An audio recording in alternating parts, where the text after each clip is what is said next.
Recording in progress. Oh, how's that? Woohoo! Got it. I pushed the thing that said got it.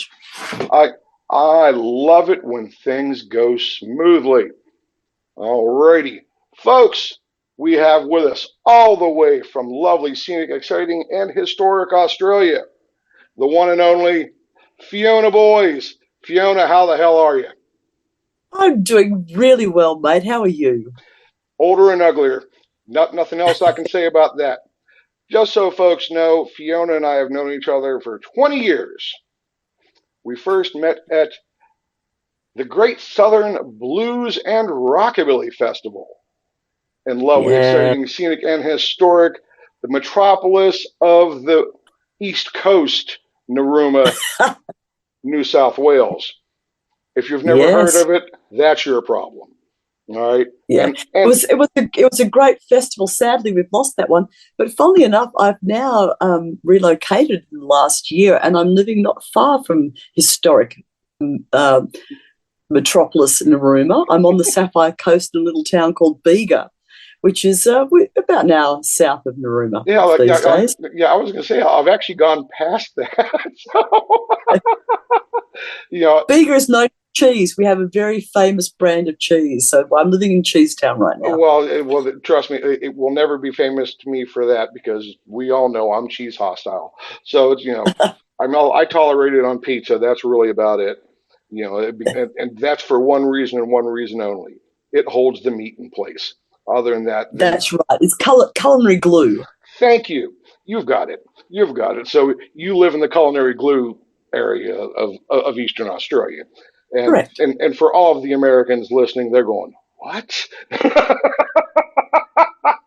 And as I recall, we met because you and Steve, in your haste to get to Narooma, failed to pack the plunger for your French press. And That's correct. and my tour manager Mark, being the coffee snob and nerd that he is, had a spare. Because sure, doesn't everyone travel with a spare French press plunger? Well, if you're from Melbourne, Australia, you do, because we are from Melbourne, Australia, and we are particular about our coffee. We are. I will say this in Mark's defense, he makes the finest coffee I have ever had. And Yeah. that's saying something because I drink a lot of coffee. But okay, now you are a blues woman. Is that a fair description? Yes, it is. I can honestly say that the discovery of blues in my late teens, even though I was not yet a player, I was a fan for many years before I attempted to play myself. So Now, I didn't start playing later in my 20s. now, But was this before, during, or after the clarinet era? this was, well, the clarinet era was in my early teens, when I just started high school. But then in Australian parlance, I think I got to a point. It was a shame because I actually had it to a pretty high standard in a few years. But it was really boring because um, Because y'all don't I have. was I was I was only being given music for the next exam. So when you get the next bit of Debussy or something, I think perhaps if I'd been put in a youth orchestra playing New Orleans second line, I Well, may well have well, still yeah, be a clarinet. yeah. I was going to say if you got Dixieland or second line, you're good to go. And I see the preacher there in the background. Howdy, Steve. You're on the air. Hey, oh man, You're on the air, so I won't swear too loudly then. Oh, wait, this is streaming radio. You can swear all you want, ladies and gentlemen. This is the preacher, aka Mr. Fiona. How you doing, Stevie? How you doing? I, Good to see you, man. yeah, I'm as obnoxious as ever. And don't worry, if things get out of hand, I can always edit it. I'll leave you to it. Good to see you, bro. Hey, y'all be good, sir. so that's right. For the listeners at home wondering, I am a blues woman. I am married to an Anglican priest, and so and I play the devil's music. So thus we keep the universe in balance. It's And a bit. and just to keep the Americans from being confused, an Anglican priest is like an Episcopalian priest. Okay. That is right. Yeah, That's that. Yeah. yeah, because you say Anglicans, we're going to go, oh, what? I don't know what that is. And that's nothing against my fellow Americans. It's just we're used to it by a different name. We call them bell That's right. peppers. You call them capsicum. As my father was fond of saying, separated by a common language. It is absolutely correct. I frequently found that when we lived in America. Yeah. So, oh yeah, I have some of the pictures that you have sent of things going. What the hell is this? Because remember, it's also a vastly different culture here. All right, especially the frozen food aisle culture is definitely Very different. much, very much so. We're Yes. not going to go down that road. We're going to try to be serious adults having an interview here, which between you and I, we both know we're going to fail miserably at that. But that's probably what makes this entertainment. So, okay, so you started playing guitar. You were out hitting the bars, going, "What do I want to do? Who am I going to listen to?" And your answer was, Well, I was listening. As I said, I was a fan first. I was listening to a lot of actually documentary recordings from the 20s and 30s. The first blues I ever heard was really the early stuff, and like early classic blues like Howling Wolf, and Muddy Waters, of course. But actually, the first stuff was Peg Leg Howl and probably more Tommy Johnson than Robert Johnson. A lot of the country blues players absolutely adored the players like Reverend Gary Davis and Blind Willie McTell. So I was a fan of this music, and then I started going out to see as many live bands as I could, where I grew up in Melbourne, Australia, and there was a really vibrant blues scene. So you could go out most nights of the week and catch live blues, and of course I was seeing as many of the visiting touring American artists that were coming out as I could. And then somewhere in my late 20s, I just went, you know what? I love this music so much. I want to have a turn myself. So I initially on a borrowed acoustic guitar, I sat down with a stack of bootleg cassettes and vinyl records and started off with the country blues finger picking sort of style stuff like Big Bill Broonzy and Mississippi John Hurt. And I honestly didn't. It took a little while. I was shameless, really. I started playing at 26 and played my first gig at 28. nothing wrong with that. And I'd only been playing out for about a year, playing in coffee shops, solo, finger picking stuff, when I had the opportunity to join a band. So I thought, I'd look like an idiot playing acoustic guitar with a band. I better borrow an electric guitar, which I had no idea how to drive. So I can honestly say that falling in love with blues has really shaped my whole adult life. It's been an ongoing, beautiful learning curve since then. I keep discovering more things. My latest sort of love affair is these crazy handmade cigar boxes and things. But I just keep finding more joy, and it's taken me on grand adventures. I've made mates all over the world and visited countries. Circling back to the finger picking and stuff, for those that have not heard Fiona play acoustic finger picking kind of blues, I will put her up against pretty much anyone on the planet. All right. If you don't believe me, look up the song The Preacher. I will tell you right now, you're going to go, whoa, what the hell? That's burning it up. And okay, let's face it, I'm a guitar player. I have a reputation of my own and everything. I appreciate good players of any genre. I heard Fiona play and I'm like, damn, just damn. All right. So then what do? I bring her on stage with me. Nothing like making yourself look second rate on your own stage. But sometimes that's what you got to do.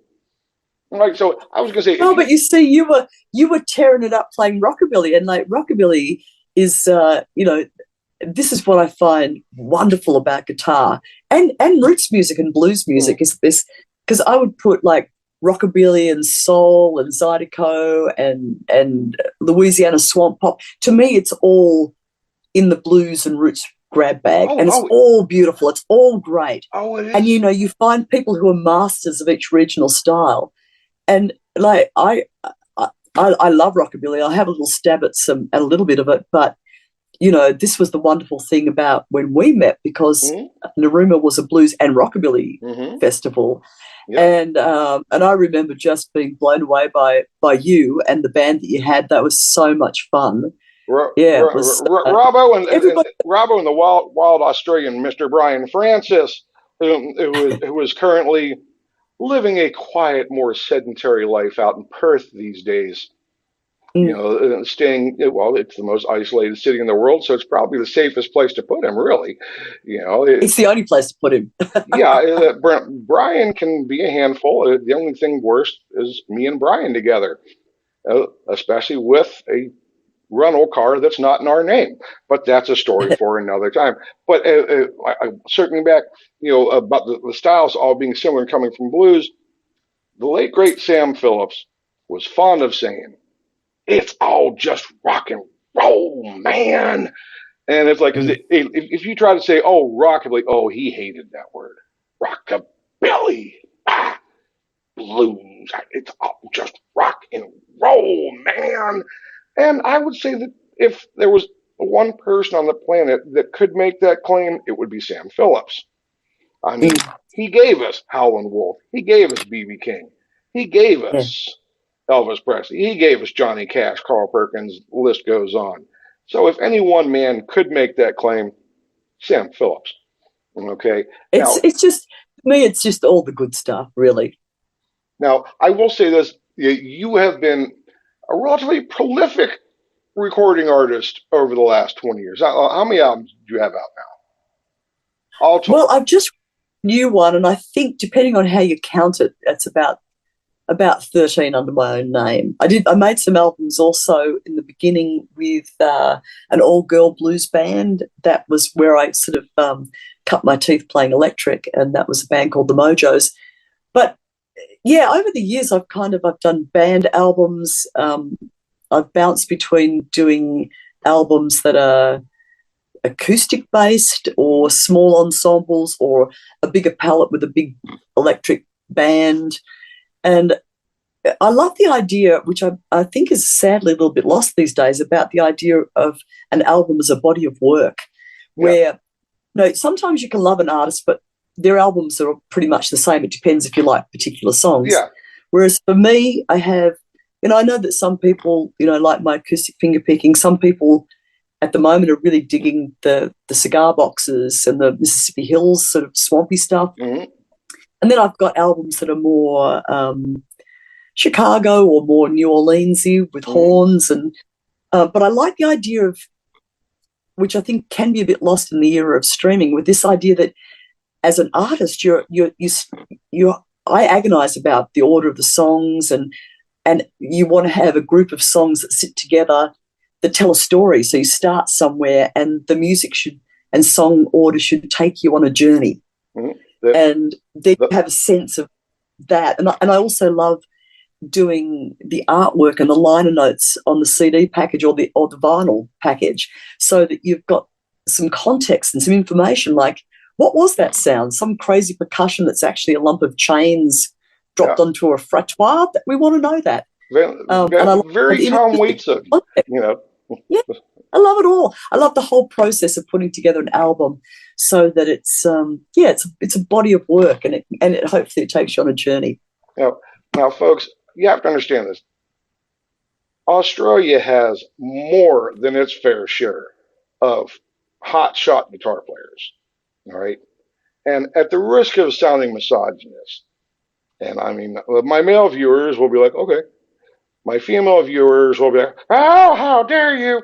But I'm going to put this out there. I will put Fiona's playing up against any man playing guitar. Because I know, especially in this particular area, when we think of women playing guitar, we think of light, folky stuff. And that ain't Fiona Boys, kids. All right? She's going to tear into that thing like she don't like it. She's going to hurt that thing. She's going to break its heart, and it's going to break your heart when you hear it, because it's so good. And I mean, when you hear her new album, Ramblified, which by the way is one of the greatest titles ever for a song, an album, a band, anything, Ramblified. It's just not gonna get much better, folks. But I, what did Pine Top Perkins have to say about you? Well, I was honoured to meet some of the elder statesmen of the blues, and I never thought I would meet some of my heroes. But yeah, Pine Top said that I was the best gal guitar player he'd seen since Memphis Minnie, and I've got to say, like Memphis Minnie is the female player of her generation, and she kicked the boys' butts too, and in fact, when I first came to the States, I had in my repertoire, which is still in my repertoire, a song called "She Could Play That Thing," which was my tribute song to Memphis Minnie. And I have she famously wore an American silver dollar on a bracelet in a lot of her publicity photos, and I have a 1935 American silver dollar set into the scratch plate of my main touring guitar as a tribute to her. Beautiful. And so the fact that I would meet one of my heroes, and here is someone who has actually seen and is a contemporary of one of my heroes from the past, Memphis Minnie, and to be compared favorably, wow, that was just such an honor, an honor and a treat. And you've worked with a lot of the big names, and I mean the big names, guys like Hubert Sumlin from Howlin' Wolf's band. Yeah. As I'm sitting here in my music room, in my music lair in Australia, I've actually got a beautiful framed photo of Hubert, which sits up on my desk, and he blesses me every day, and he's shaking his finger, going, "I ain't done yet." Hubert, of course, was Howling Wolf's guitarist and longtime collaborator. Really, I think part of Howling Wolf, clearly incredibly talented and charismatic singer and player himself. But I think the fusion of his charisma as a front person with Hubert's guitar playing was really the magic of that music. And also, everyone who met Hubert not only would say that he's a seminal, important guitarist, and folks like Keith Richards and Eric Clapton and everyone say he's the guy that influenced them, but he was also a beautiful gentleman, a really sweet man, and he was very encouraging to me. And that was a highlight of, when people go, "What's a highlight of your blues life? What were the best gigs? Whose licks did you steal?" And I go, "You know what? The best time I had was to spend a weekend with Hubert in his home, just hanging out, talking, hearing his stories. Yeah, we jammed, and we drank, and we ate fried chicken, and we had a ball." But it was that, to me, the most precious experiences and memories ever. That's one thing I will say, that folks of your and my generation, some of us have been really lucky that we have got to know a lot of those folks. And having had and we've lost a lot of them in recent years. Well, they're getting long in the tooth. That's why. But I mean, like my buddy Hayden Thompson. Hayden's 85 and still kicking.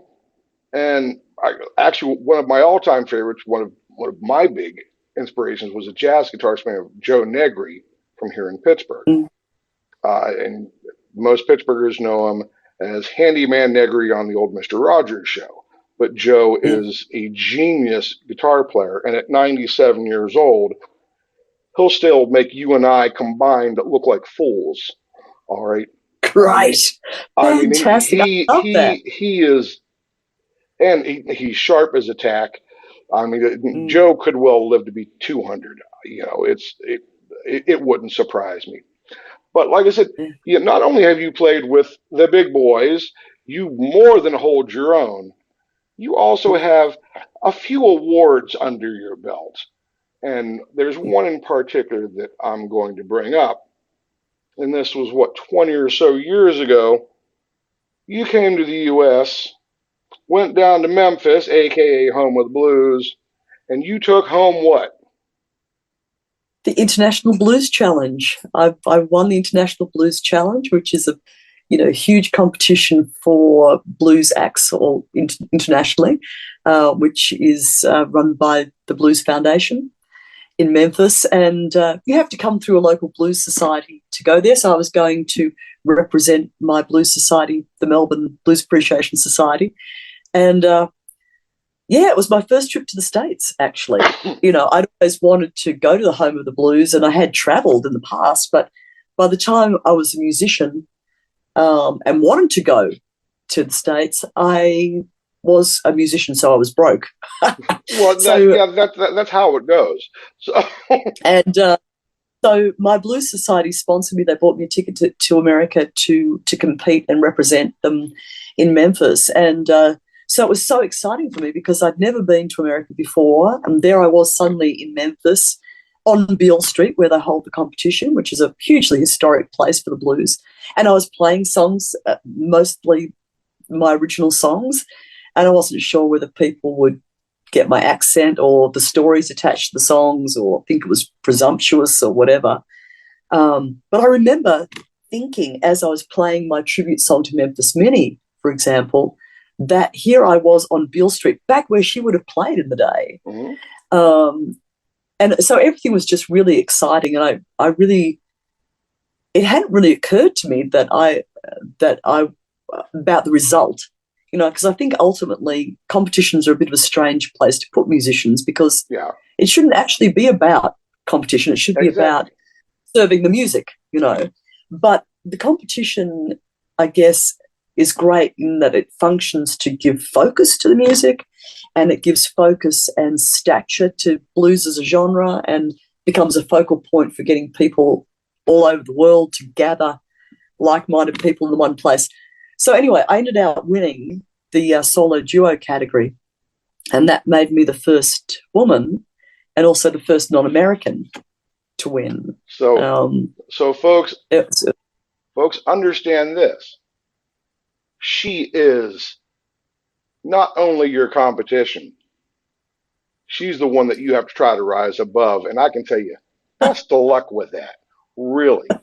Because, like I said, she can play, she can sing, she can write, she can do it all. She's going to do it all with a smile, and she's probably going to do it better.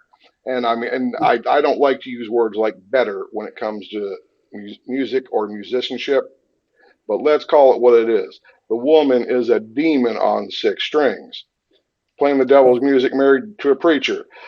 Go figure. I don't know myself, but all right. I have to ask this one. I warned you I was going to ask this one. I have to ask everyone. I just talked to Sister Cookie last week from London, England. I talked to the gals from Bulgaria, from Abgar Quartet about this. You're getting it. Everybody gets it, because those of us here in Pittsburgh, this is important to us. This means something to us. Mm-hmm. We have a restaurant here called Primanti Brothers. Mm-hmm. There are imitations in other places. Some even bought rights to use the name, but they don't get it right. I will tell you this. If you want the real thing, go down to the Strip District. Do French fries and coleslaw belong on a sandwich? Now, of course, I am a Gemini, so it's one of this and one of that. I have to say that for me, in my past experience, no. But this is a situation where a lot of Australians, particularly those, I'm two generations Australian, but before that, Yorkshire and Scottish people. And I know a lot of my UK people, they are big fans of the chip butty, which is basically your hot chips in a sandwich. Yeah.